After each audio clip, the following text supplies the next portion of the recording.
In the world of strength training, one of the most undesirable occurrences is the onset of plateaus. You're making steady gains every week, everything is progressing, and then everything stops. This is a very common and normal occurrence, and fundamentals such as diet and sleep aside, the most common reason is monotony, doing the same thing over and over again and changing nothing in the long term. Whether you're doing the same exercise variation all the time, whether you're doing the same rep range or the same intensity range, the same exercise order, the same training days, there can be countless of reasons.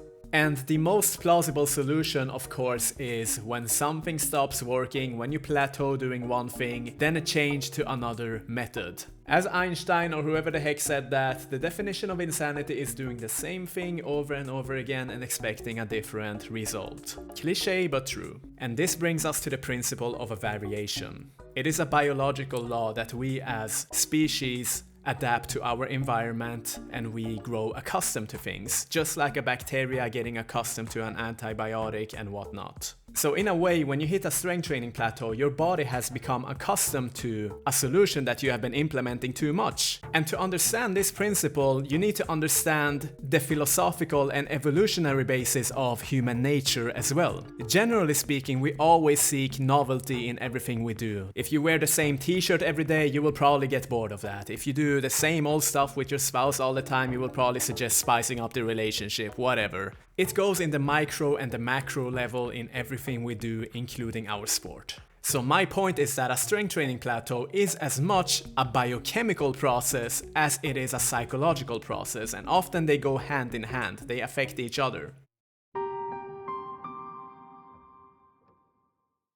For example, before you might have done lower volume, that is few reps and few sets, and high intensity, that is high weights, and then you transition over to higher volume and lower intensity, or even vice versa. So to put in more concrete numbers, let's say you stuck to 3 repetitions to 5 repetitions before on the main compound lifts at an intensity of 75 to 90% of your 1 repetition maximum. And now after this volume adjustment, you will start sticking to 6 to 10 repetitions instead and stick to anywhere from 60 to 75% of your 1 repetition maximum. And you apply this to all compound lifts and you stick to it for a while, trying to progressively overload, and you will see whether it gives you new results or not.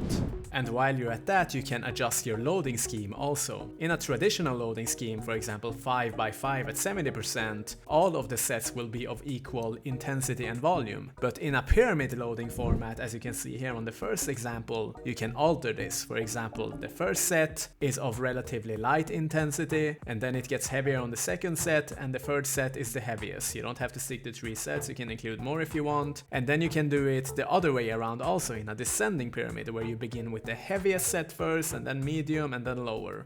Or you can do a double pyramid, as you can see here, which is both of them. Medium, heavy, medium. There's a lot of ways to go about it. You can use your creativity. And then we have wave loading also, for example 3 sets of 82.5%, and immediately after you perform 2 sets at 85 and 1 rep at 87.5, etc. And then you rest and go for the next wave, which might be heavier, and then another wave, and you continue according to your plan. And finally we have a cluster loading. In a traditional set, let's say you plan 5 sets of 3 repetitions. Instead, in a cluster loading format, you don't perform the 3 repetitions back to back without a break. You take 1 rep at a time. For example, do 1 repetition, rest 20 seconds, another repetition, rest 20 seconds, and then the third one. And then, once you have finished those, you take a bigger break for the next set. This is called cluster loading. And all of those formats have their advantages, we don't need to go into that, but it basically serves as a variation. That is the main point. It is something that you are not used to doing, which will hopefully raise your enthusiasm and challenge your body in new ways. Take the squat as an example. The squat is a very broad term. We have the back squat, the high bar one, the low bar back squat, the Zercher squat, box squat, front squat, and countless of other variations. Now fundamentally all of those emphasize the squatting strength obviously, but the high bar back squat targets some nuances that are different from the low bar back squat or the Zercher squat or the box squat. So when you change those periodically, you work on those smaller nuances that are unique to this exercise variation in question. And there is some research on those nuances where they compare the differences in terms of, for example, muscular targets of a front squat versus a back squat, which obviously depends on the athlete's anatomy and a whole bunch of other factors. I'm not gonna go into that, but fact of the matter is that there is some nuances that differ, and this is why it is so good to change them periodically. And obviously I just use a squat as an example. There is variations for every single compound exercise or movement pattern, for lack of a better term. And you also have unilateral variations, which is on one side of the body at a time. Although I would not recommend, for example, switching a back squat to a lunge because they serve different purposes, but you can switch them within their own categories. So here you can see a schedule of before, where they had those kind of exercises here, which is a conventional deadlift, a standard bench press, military press, back squat and whatnot. And after some scrutinizing, let's say this athlete decides to change the conventional deadlift to the trap bar deadlift, or the standard bench press to the narrow grip bench press, etc. Again, those are in the same exercise category, but they have different nuances, and this is just one very generic example. Let's say this guy is a combat sports athlete, which accounts for him changing to a trap bar deadlift. Had he been a powerlifter, for example, it would have been different. So yes, I get it, I understand. We don't need to go into a philosophical debate of why the trap bar was not the best choice. It's an example. I'm just trying to prove a point here. And here is an advanced variation. I recommend it for advanced athletes and definitely not beginners because they don't need it, but that is basically partial repetition training. Limit the range of motion and overload that range for a while. For example, instead of a normal, standard, full range of motion bench press, you can perform a partial repetition bench press with the use of blocks, for example, a block on your chest. And likewise, there is different variations for every single compound lift, whether we're talking about the squat, the deadlift, or the bench press again. You can do dead stop variations from the pin, for example, the Anderson squat or the pin press. There's many variations, but basically the premise is that you can overcome higher weights because the range of motion is limited, which means you have to move that weight at a shorter distance and you can overload more.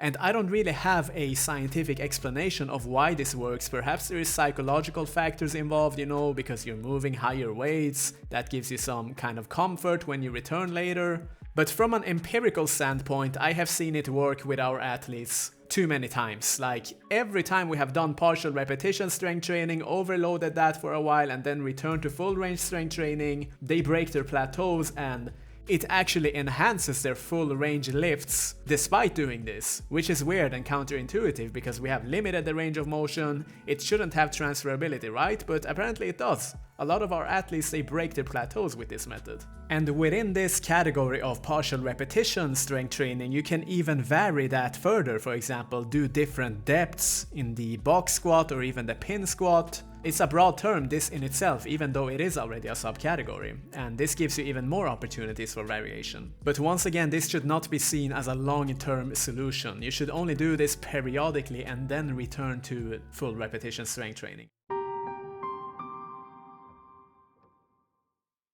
And then we have targeting individual weaknesses. Start prioritizing more isolated exercises for a while. I'm not saying you should replace your deadlifts with bicep curls and single leg Romanian deadlifts. No, you just change the proportion of your emphasis a little bit. For example, if we dissect a back squat, we can see that it consists of many different muscle groups, and each one of those muscle groups has a specialized exercise that can be emphasized to strengthen that specific group. And each one of those muscle groups in themselves, they have a specific anatomical function. Now this will be very contextual to the individual, so I cannot give a one-size-fits-all solution on this. You have to find it out. The whole rationale is basically that when you improve your weak link, it contributes to the exercise globally, so to speak. But what I have noticed is that, especially with beginner and intermediate athletes, for example, a coach might observe their knees caving in and whatnot, and they say, okay, your glutes are weak, or you need to work on your iliopsoas and whatnot.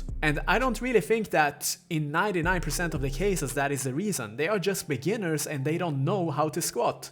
Just work on the technique of the squat and majority of those issues are likely to be solved. Now again, this is just my experience as a coach. It's a very subjective opinion. I'm not stating it as a fact. I'm just saying in a personal level, this is what I have experienced. So don't take my word for it out of context. But anyways, if you want to implement this method, basically the premise is this. For example, if before you spent 80% of your time on compound lifts and 20% of your time on accessory lifts, now you reverse that. Do 80% accessory lifts and perhaps 20% compound lifts. This is the premise of it. It doesn't mean switching the other one out completely, it just means changing priorities for a while.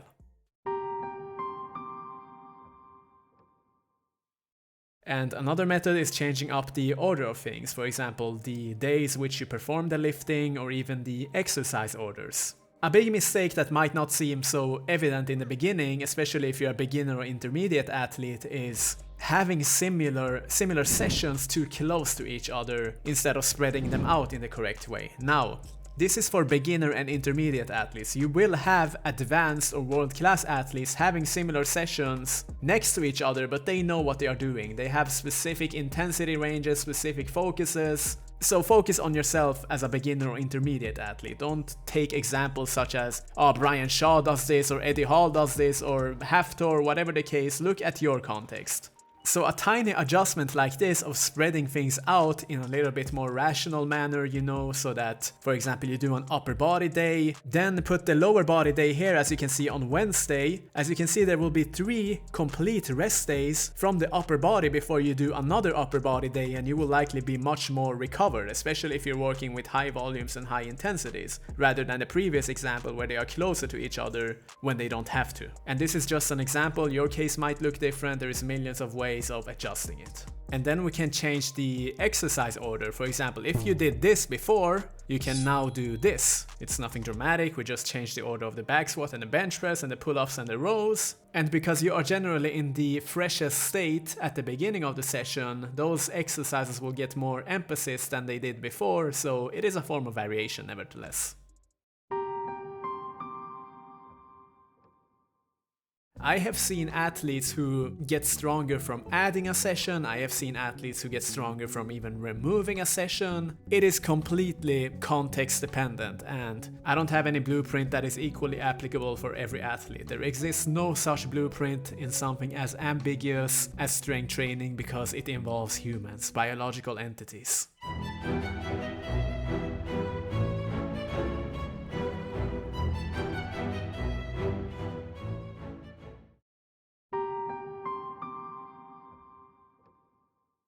Which brings us to the final point and perhaps the most important one. Change your environment. We are social animals to the core, and we pick up everything from our environment consciously and unconsciously, probably more predominant on the latter, unconsciously. The smallest details that you think do not have any impact in your life, in your decision making, they actually do, and most of the time you are not even aware of it. So take a look at your coaches, your teammates, the overall environment. Is all of this conducive to whatever goal you have set out for yourself? If you just want to have fun, you know, you do it as means of a hobby, it is perfectly fine. You can stay wherever you are, you can play around, whatever. But if you have ambitions such as winning championships, winning a gold medal in the international scene, you will have to change things to a serious environment where everyone shares this ambition, you know, and where it just... Let me tell you this. Whichever sport you practice, whichever team you go to, the basic methodology is the same. All wrestling coaches know that you have to practice a double leg takedown, a single leg takedown. All the tennis coaches know that you have to practice a specific swing. The basics are there, the fundamentals are there. What usually differs is the energy in the room, you know, the environment, the competitive spirit, however you want to put it. I don't have any objective way of describing this, but if this is there, everything else usually gets put into place because it activates a certain curiosity in you, a certain energy to start taking things more seriously and start seeking innovation, which is how certain teams, certain sports, certain athletes show superiority over others. They innovate and they improve all the time. They have a fundamental base, but they innovate. So if you're staying in a team or an environment that is not conducive to your goals, you are experiencing a tremendous opportunity cost because you are consciously staying in one place where there is a better option and you are not putting all effort to get to that better option, which would accelerate your growth and progress as an athlete. This is an opportunity cost and you are losing without being aware of it. If you are in the right team, with the right coach, with the right people, you wouldn't need to watch this video in the first place where I am giving you solutions to break out of a plateau. You would have such a competent team that they would show you the way. Your coach would identify what the hell it is that you are doing wrong to break this plateau. This is my point. When you have a good team, when you have someone to supervise your training and give you real-time feedback, a lot of your questions get answered and you don't have to spend your time polishing turds, so to speak. You would attack the root cause, the root problem, and everything else would be solved. It is that simple.